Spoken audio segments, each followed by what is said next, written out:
Project New Kuwait, with its strategic focus on international connectivity and trade, aims to position the country as a key player in the global economy. This vision is part of Kuwait's broader ambition under Vision 2035 to transform into a global business and financial hub.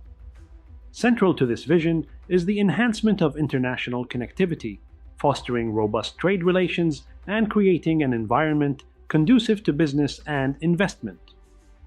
Improving international connectivity is a multifaceted endeavor. Kuwait is working on expanding and upgrading its transportation infrastructure, including airports, seaports, and road networks. These developments are designed to facilitate smoother and more efficient movement of goods and people, making Kuwait a more attractive destination for business and tourism. The expansion of Kuwait International Airport and the development of new ports are examples of this focus, aimed at increasing the country's capacity to handle international trade and passenger traffic. Fostering trade relations is another key aspect of this pillar. Kuwait is actively seeking to strengthen its trade ties with countries around the world. This involves not only expanding its export markets, but also diversifying its import sources. The country is engaging in bilateral and multilateral trade agreements to reduce trade barriers and create more opportunities for its businesses. Efforts are also being made to participate more actively in international trade organizations and forums, enhancing Kuwait's visibility and influence in the global trade arena. Enhancing the ease of doing business is crucial in attracting foreign direct investment and encouraging the growth of local enterprises. Kuwait is streamlining business processes, simplifying regulatory procedures, and offering incentives to businesses. There is a focus on creating a more transparent and efficient business environment, reducing red tape, and providing support and guidance to businesses looking to establish or expand their operations in Kuwait. Digital connectivity is also a vital component of this strategy. The country is investing in digital infrastructure and technology to facilitate better connectivity and more efficient business operations. This includes the development of e-government services, digital platforms for trade and commerce, and the adoption of new technologies in the business sector. Furthermore, Kuwait is leveraging its strategic geographic location to become a regional hub for trade and commerce. The country is well positioned as a gateway between Asia, Africa, and Europe, and efforts are being made to capitalize on this advantage. This includes developing logistics and warehousing facilities and creating special economic zones that offer attractive terms for businesses. Attracting international talent and expertise is also part of Kuwait's strategy to enhance its global connectivity. The country recognizes the value of having a diverse and skilled workforce and is working to create an environment that is welcoming to expatriates and international professionals. The international connectivity and trade pillar of Project New Kuwait is vital for the country's transformation into a global business and financial hub. By improving transportation and digital infrastructure, fostering trade relations, simplifying business processes, and leveraging its strategic location, Kuwait aims to enhance its role in the global economy and create new opportunities for growth and development. This approach is integral to achieving the goals of economic diversification and long-term prosperity as envisioned in Kuwait's Vision 2035.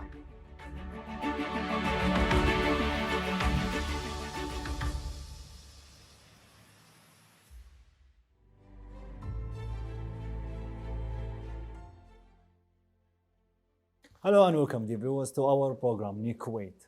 In this episode, we will talk about subjects related to our National Development Plan and New Kuwait 2035. In this episode, we will talk about rules and regulations with our special guest, lawyer Sultan alshimali. Hello and welcome, Mr. Thank you, Mr. Saad. Thank you for having me. You are most welcome. As you know, rules and regulations very important subject to talk about. Especially in this episode, I would like to talk about the rights for the Kuwaiti employees in both private and public sector. But first, let's talk about the public sector because a lot of Kuwaitis are working in this sector. So, in terms of rights, Tell us the basic rights of Kuwaitis. Of course, the public sector, we could find the Kuwaiti people working within the public sector as 90% of the Kuwaitis. Only 10% of the Kuwaitis are actually working in the private sector, Mr. Saad. Interesting. So this even episode would shed light on so many rights that me as an average citizen or even the dear viewer would actually find in major importance.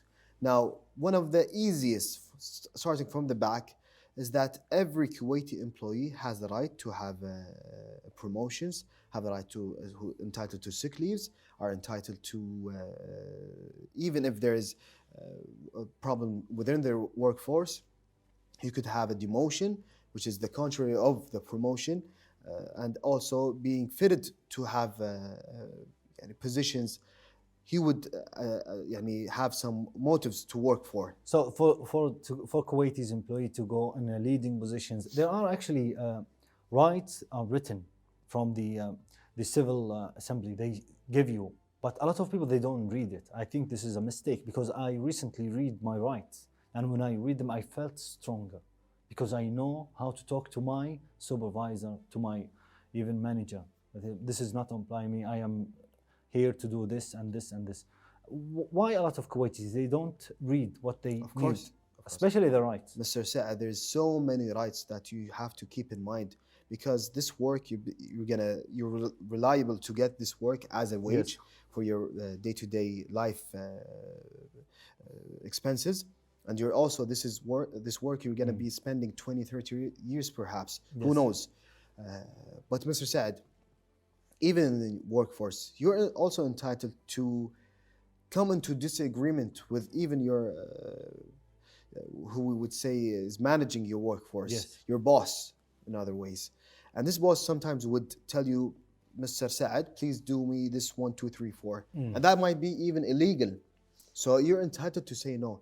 And even, this is a very major important thing that you have to keep in mind, even if that illegal thing that your boss told you that you have to do it, and you actually did it, then even the law would protect you because you only did it because of the commands of your boss. Because you don't have any bad intentions yourself. You only did it because your boss gave you instructions. But the law, they don't know about your intention.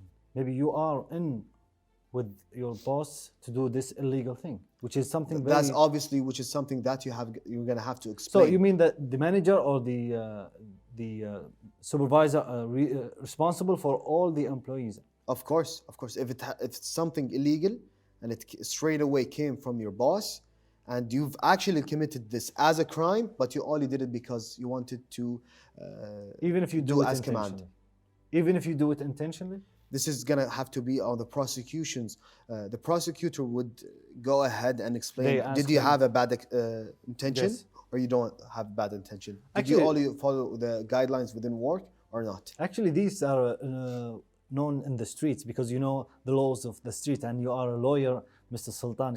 You know a lot about law. You are the reader of law. You are expert in law. But we know a little bit of this, of that, and we actually go in trouble.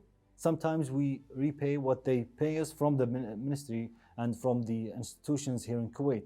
We have a lot of corruption in terms of the public money. They take things that they don't belong to them with the help of their bosses. What do you think about that? Who's responsible? Of course, they're going to be referred to as a criminal offense. This is the theft of public money. The theft of public money is the only money that nobody could forfeit, which is tanazul. Nobody could forfeit and say, khalas, we forgive you for taking this money. And this is the only crime that doesn't have any time limit for the country or the government as a whole or the state to prosecute. So for example, Mr. Saad, may God forbid, you've came into a problem and someone have insulted you. You have 5 years to file this case.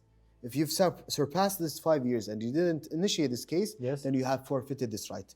The public money, if someone, may God forbid, steals that money, whether it's 1 KD or millions, then the country could prosecute this person, even if it's been 100 years. It's the only crime that it doesn't have a time limit to forfeit or even initiate a prosecution. We have, I think, the law protects us here in Kuwait, but we see a lot of corruption, especially from the public money. The public sector, they are guilty of a lot of money wasted from leaders, let's say.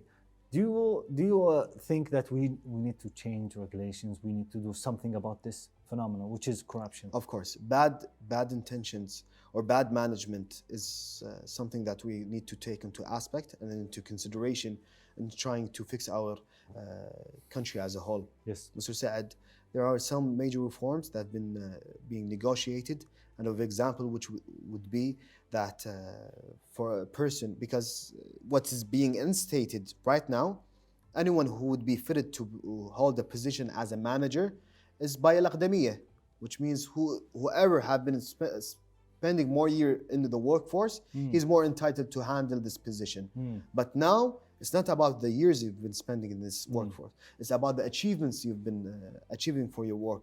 I agree 100% with exactly. So, for example, you're 21 years old, but you've achieved so much, you're more entitled to that work. There is another solution actually they are talking about, which is privatization of institutions here in Kuwait. Do you agree with that? Because this 100%, Mr. Saad. Really?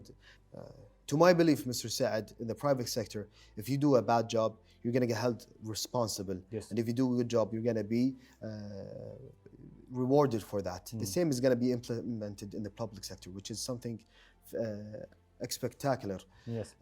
And I wish to see that someday.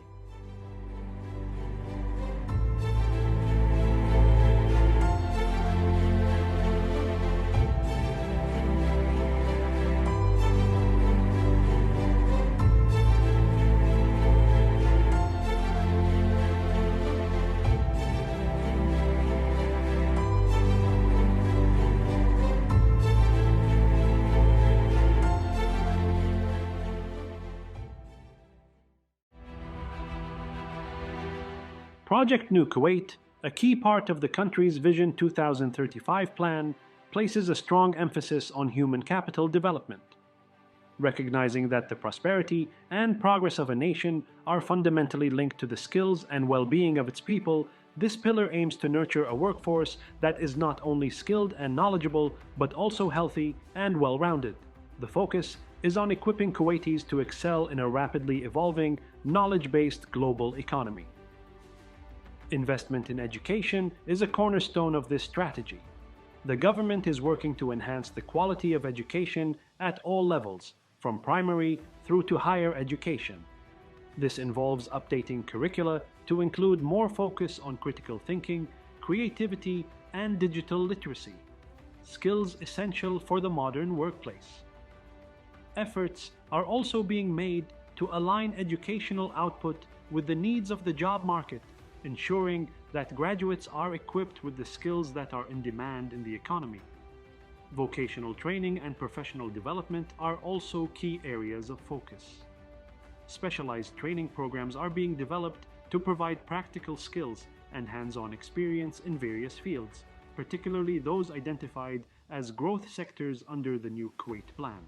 These programs are designed to cater to both new entrants to the job market and existing workers looking to update or expand their skill sets.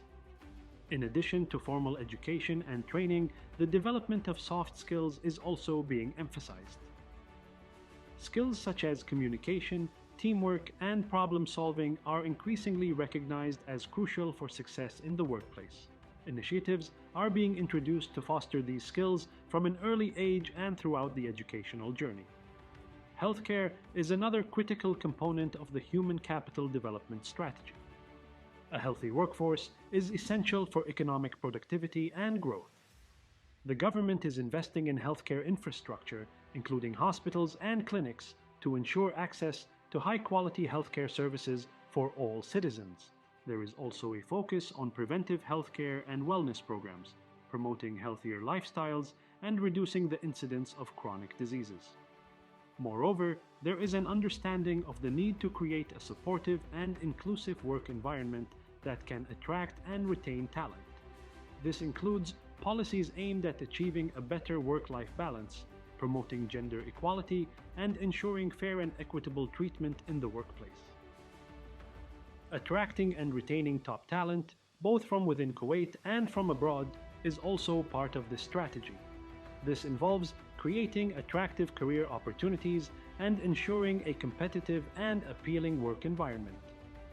The government is also exploring programs that can tap into the potential of the Kuwaiti diaspora and encourage their participation in the country's development. The success of the Human Capital Development pillar is key to the overall success of Project New Kuwait. By investing in the education, training, and health of its people, Kuwait is laying the foundation for a more diversified and resilient economy, driven by a skilled, knowledgeable, and healthy workforce. This approach is essential for transitioning to a knowledge-based economy and achieving the long-term goals of prosperity and progress as outlined in Vision 2035.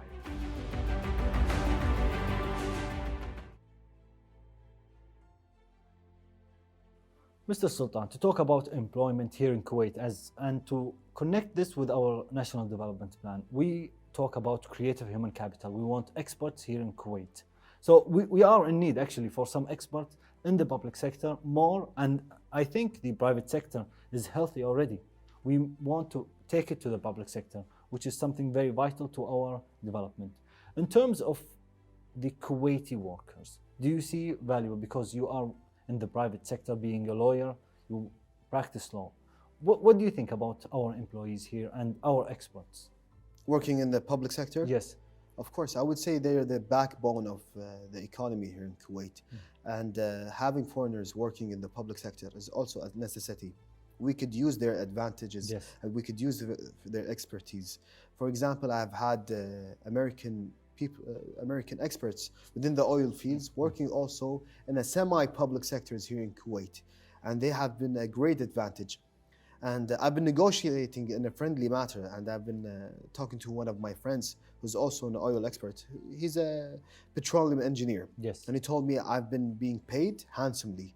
But whatever I've been being paid, I've been covering in expenses for any damages that have been, or any mistakes that have been made in the field, in the oil rigs, Mr. Saad. Yes. And any mistake would cause, for example, 1 hour would cause millions on the Kuwaiti fund. Yes. And his expertise would take care of that for a small amount of money, even if for that individual would say Yes. it's a handsome amount of salary for one person. But his expertise would actually advantage us in that form. Actually, there is something special about the private sector because people who work in the private sector, they don't complete 10 years before they resign and they start their own company because they can see, I can do it. Because the private sector is actually, I'm not saying that it's more professional, but you can actually, they can make you leader. They can make you lead the way for yourself. And then you click in your mind that you said, I can do that. Let's go and start my own company. And we have a lot of entrepreneurs. They started their companies because they work in the private sector. And then they come to the public sector, but in a different way. They lead in our public sector as ministers, as they are under secretaries, and a lot of devices and institutions in Kuwait, they come from the private sector. You are personally from the private sector. What is it about the private sector that makes someone independent? They make them confident? I would say the amount of stress that you could go into the private sector. Because you take responsibility for your job. Of course, 100%. You're held 100% responsible for your work. Any mistake that you would it would cost you money, and personally, Yes. even in my law firm, Mr. Saad, we cannot make a mistake. And in this our is a law firm. stressful job, actually. Of course, 100%, because we're talking about lives. To my belief, Mr. Saad, a doctor could make a mistake in his surgery, but a lawyer could never make a mistake in his work because this mistake is not undoable, Mr. Saad. It's once and for all. Yes, because we are talking about experts and employment. You study in the UK. You have a master's degree in law. So you are one of the, and I know you beforehand because Mr. Sultan, you have a program here in Kuwait. You are on TV. You give advices. You know a lot about this job. So in terms of studying, and for the employee to rise in their job, do you agree that we don't pay a lot of time for education, especially for our occupational education? Because I am now an employee, but I need to rise. I need to upgrade my education. because as you did to yourself, because you are already in the private sector. You don't need a master's degree, Mr. Sultan. Of course, of course. I wouldn't say this is something necessary. I would say the time and money that you would learn from in your day-to-day Yes. job is much more beneficial even from a degree. I myself have a master's degree, but what I've been implementing in my work and learning from the courts and the cases that I've handled is much more significant to me than even to my degree. But in you have the society. key actually to understand what they are giving you, especially from studying from United States or the UK. Actually, this is something remarkable. Of course, of course. Yes, being a holder of master's degree, especially in law and from the United Kingdom, this is something to add to your occupational courses. This is your expertise, and people, when they come to hire you, they will actually ask you. And maybe you have it in your office, actually, the degree. Of course. Yes, a master's degree. Do you think education is very important and before going to the workplace? Of course. Mr. Saad, the problem to every country who's or third world country who's trying to leap over for an economic reform, they have to start as first is within their educational system. They have to improve their educational systems, and every person who starts with himself, Yes. trying to attain a much better education, I would pay my utmost respect to that person, because he could look into something that he would learn within 20 years, and that degree would get him within 2 years. My master's I studied in UK, which was the study of prosecution of commercial cases within the comparative study between Kuwait, France, and UK. And I've integrated that system between the three countries of Kuwait, UK, and France. And the commercial prosecution is much different from France, UK, and Kuwait. Yes. But I've taken the beneficial points and the strong bones of each country Yes. Implementations and try to influence that in the legislation here in Kuwait. Yes. Now, a prosecution scheme here in Kuwait would be that you would go, for example, you're enlisted within the Kuwaiti Stock Exchange, Yes. and you find yourself within a fraud system. This company doesn't have any registration within the Kuwaiti Stock Exchange, and then trying to attain your money back. You would go ahead and file a criminal case as follows within the prosecution. But it's different in France and it's different in UK. This company, as a solution, would be registered in the first place. Yes. We've seen many cases here in Kuwait. People who are trying to invest their money in cryptocurrency and so on would find themselves as being exploited, Yes. because they don't know that even this company is actually registered, whether it's registered in Kuwait or abroad. It takes only a website for you to believe this. There's actually legitimacy to this company. Yes, actually, ignorance. I don't know if it's a lack of research about what is your right. Always a problem with being ignorant about the rules and regulations of any company here in Kuwait. Mr. Sultan, thank you so much. Thank you, Mr. Stad. You are most welcome. That was Sultan alshimali, and with that we conclude our episode. Thank you for watching.